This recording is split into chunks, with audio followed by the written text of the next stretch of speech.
Hvaljen Isus i Marija. Dragi brate, draga sestro, pozdrav ti i Božji blagoslov. Dragi moji Marijanci, Marijanke, djeco Gospina i Kristova, po Kristu posinjena djeco nebeskog Oca, koja ste to postali po milosti Božjoj, očitovanoj u Isusu Kristu, koji je postao čovjekom jer nas toliko ljubi i koji je visio na križu, na drvetu križa i umro zbog svih zala na ovome svijetu i da bi nas oslobodio i dao nam snagu da živimo jedan drugačiji život ovdje.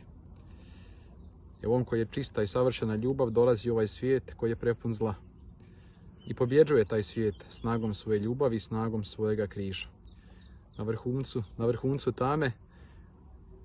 vrhuncu tame i Kristova križa, gdje je Krist uzeo svu tamu svih vremena na sebe, svako zlo, svaki grijeh. Na tom vrhuncu tame gdje se čini da zlo pobjeđuje, baš tada obasjava nas Božja svjetlost. Svjetlo uskrsnuća je povezano sa križem.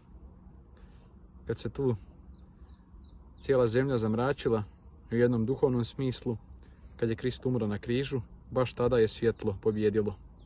Činilo se da je mrak, ali baš tu je u tom mraku zlo nadmudreno i pobjeđeno. I onda svjetlo uskrsnuća je samo logična posljedica toga događaja Velikoga petka, kojega danas liturgijski se spominjemo.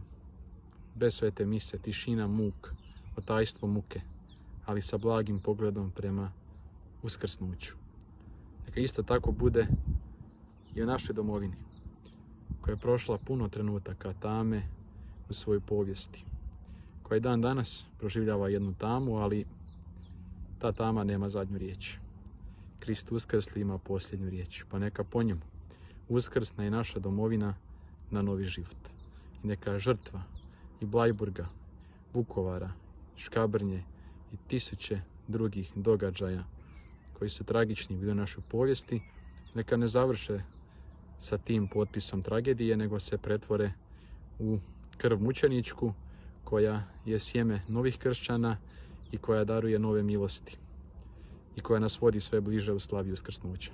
Neka Hrvatska bude zemlja zahvaćena Kristom živim i uskrslim i neka bude svjetlo svijeta i Europe.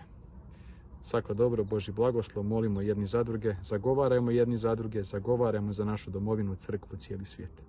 Neka vas Krist raspeti, ali i uskrsli blagoslovi.